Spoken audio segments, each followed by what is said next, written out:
Hola, ¿cómo están? Bienvenidos al tratamiento del análisis de las mezclas a partir del margen de contribución.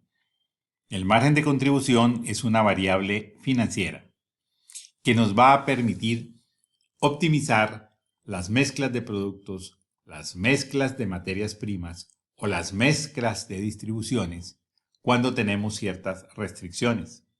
Esta es una herramienta muy importante dentro de la administración del capital de trabajo. Primero, miremos los costos operativos, cómo se establecen. Fíjense que hay costos operativos de producción, de mercadeo, de ventas y de administración.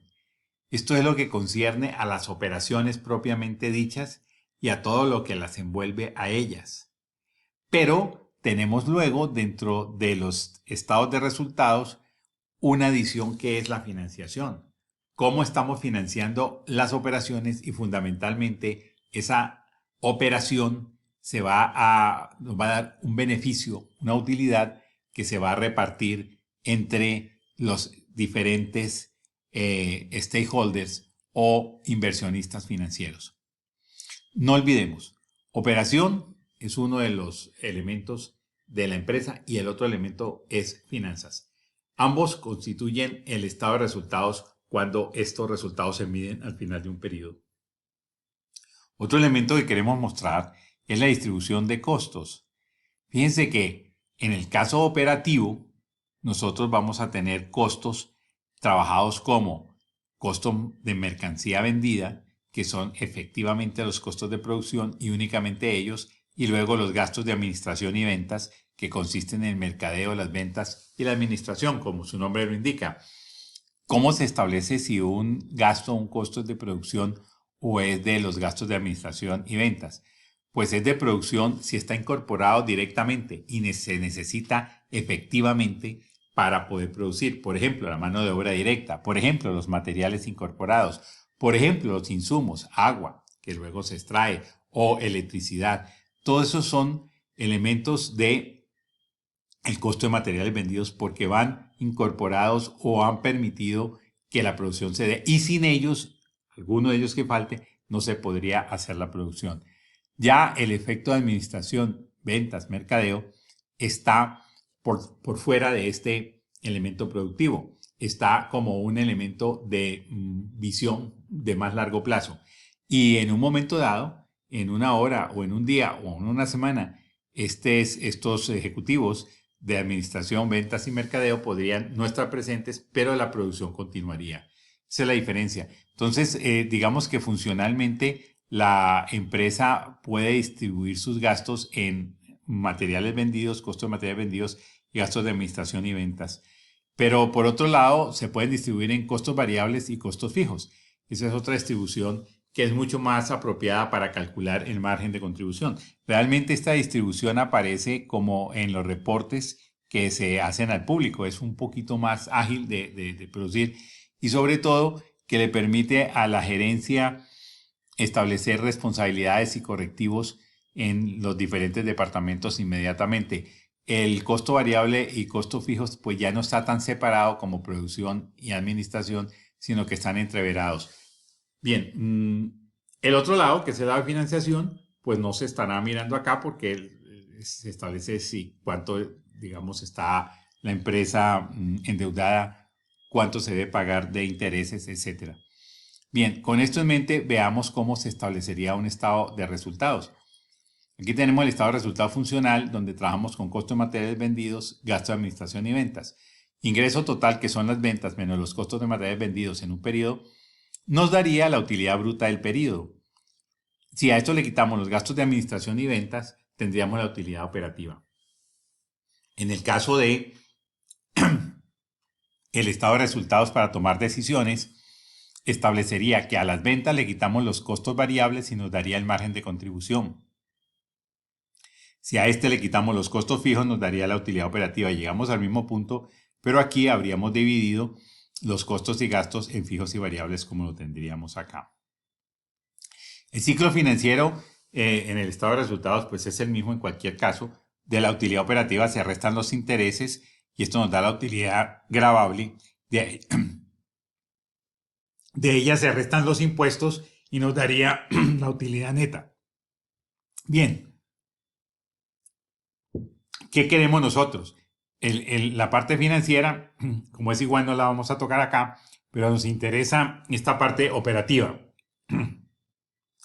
Y en la porción operativa de este reporte nos interesa esta porción en la cual se establece la diferenciación entre costos variables y costos fijos para obtener el margen de contribución. En el otro caso no tendríamos directamente el margen de contribución. Y vamos a ver por qué es importante el margen de contribución. Primero miremos la estructura de costo operativo ya en gráfico. Digamos, en un sistema operativo, nosotros graficamos el volumen de producción, unidades por mes, digamos, contra los costos e ingresos, pesos por mes, digámoslo así. Tenemos unos costos fijos que no dependen del volumen de operaciones, dependen del tiempo. Por ejemplo, el arrendamiento, la nómina fija, dependen del tiempo. Pero tendremos otros costos variables que van creciendo conforme va creciendo la producción. Arrancan de cero y tienen pues una pendiente que se llama costo variable unitario. Cada unidad nos agrega ese costo a esta curva o esta línea de costo variable. Por otro lado, tendremos las ventas o el ingreso total, que también si vendemos cero, pues partimos de cero, pero vamos levantándonos con un precio que es mayor que el costo variable unitario necesariamente. Y el número de unidades multiplicado por el precio, pues nos daría el ingreso total. El número de unidades multiplicado por el costo variable nos daría por el costo variable unitario nos daría el costo variable. Y el costo fijo sí depende del periodo. Entonces, los costos totales están aquí representados por esta línea, digamos, de segmentos y corresponden a la suma del costo fijo, que es este amarillito, más el costo variable. Y el ingreso está representado por esta línea azul. De tal manera que la utilidad que nos dan las operaciones no es otra cosa que la diferencia entre el ingreso y el costo total.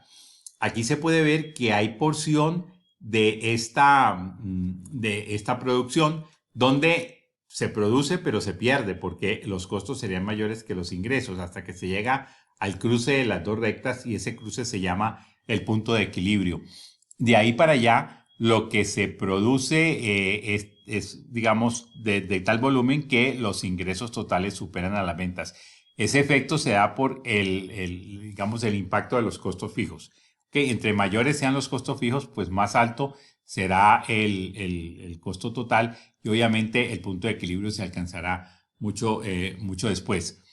Bien, ante esto nosotros podemos definir algunas variables. La utilidad operativa sería ingreso total menos costo total, que nos da precio menos costo variable unitario por cantidad menos costo fijo. El margen de utilidad total será la utilidad dividido entre el ingreso. Y hay una otra forma de establecerlo a partir de las ecuaciones algebraicas. Se puede llegar a precio menos costo total unitario sobre precio. Ese podría ser también el margen de utilidad total. Sería útil y es útil en algunos casos, pero en general para optimizar las mezclas no nos sirven. ¿Por qué? Porque fíjense que el costo total unitario está compuesto de costo variable y costo fijo dividido entre la cantidad. Pero al dividir entre la cantidad, pues obviamente el costo variable, que es costo variable unitario por Q, se nos cancelaría, pero el costo fijo no está distribuido. Aquí habría que distribuir el costo fijo y resulta que esa distribución va a ser función de la misma cantidad que vamos a producir. Por lo tanto, esto es un problema. De aquí realmente nos interesa la utilidad, utilidad operativa, es la fórmula conocida y la podemos aplicar. También vamos a aplicar de pronto el margen de utilidad para analizar algunas de las cosas, sobre todo con capacidad sobrante. Pero la verdad es que para hacer optimización de mezclas no nos sirve el margen de utilidad por esta razón. El margen de utilidad dependería de la cantidad y la programación optimizante, sobre todo en la programación lineal, exige que esta variable sea una variable, que no sea variable, que sea una constante que multiplique a la variable. Y aquí está la variable involucrada. Entonces, ¿qué pasa? Con esto podemos nosotros irnos a definir otro elemento, otra variable que llama el margen de contribución, que es igual al ingreso total o ventas menos costo variable. Y en este caso, como ustedes podrán ver, también lo podemos definir como la utilidad más los costos fijos. El margen de contribución es aquella partida que nos sirve para cubrir los costos fijos y ganarnos un dinero.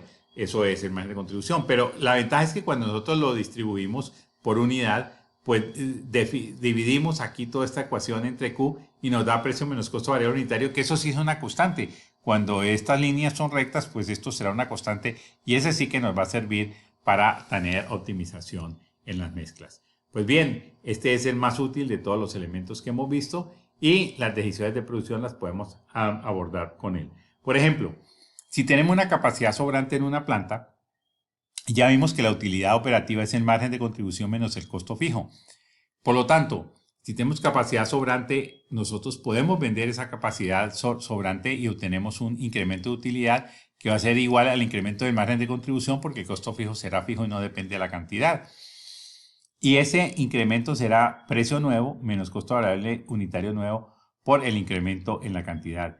Lo único que necesitamos nosotros es que este margen de contribución sea mayor que cero y para eso lo único que necesitamos es que el precio nuevo sea mayor que el costo variable unitario. ¿Qué quiere decir? Que si nosotros tenemos capacidad sobrante, nosotros con solo vender las unidades adicionales un poco por encima del costo variable unitario sin tener en cuenta los costos fijos porque ya están absorbidos por las unidades normales, tendríamos una buena oportunidad de ganar. Eso desde el punto de vista financiero, hay que verlo desde el punto de vista estratégico, porque una empresa tampoco podría permanentemente hacer lotes cuyos precios son más baratos que los lotes estándar porque al final dañaría el mercado y el precio de su producto en ese mercado, el precio estándar. Otra condición que podemos encontrar es cuando la capacidad de producción es limitada. Lo que tenemos que hacer es, por la teoría del costo de oportunidad, maximizar el margen de contribución del tiempo disponible, que es el recurso escaso. Si la capacidad es limitada, es que nos falta tiempo para producir. Por lo tanto, maximizamos el margen de contribución. Y si solamente es esa restricción de tiempo disponible, podemos hacerlo por escalafonamiento o por programación lineal, desarrollar esta decisión. Y la otra decisión es cuando además de esto o diferente a la capacidad existen varios recursos limitados, varios. Y en ese caso tenemos necesariamente que acudir a la programación lineal y maximizamos el margen de contribución de la mezcla de los productos. O también podemos minimizar el costo de las materias primas si ese fuera el caso, o también minimizar el costo de la distribución si ese fuera el caso. Esta es la conceptualización de la variable margen de contribución que nos lleva a un margen de contribución unitaria por cada tipo de producto y ese margen de contribución unitaria es constante y eso nos permite introducir esa variable o ese factor en un proceso de optimización fundamentalmente con programación lineal. Muy bien, espero que esto haya sido de utilidad para ustedes. Nos vemos en un próximo video. Hasta pronto.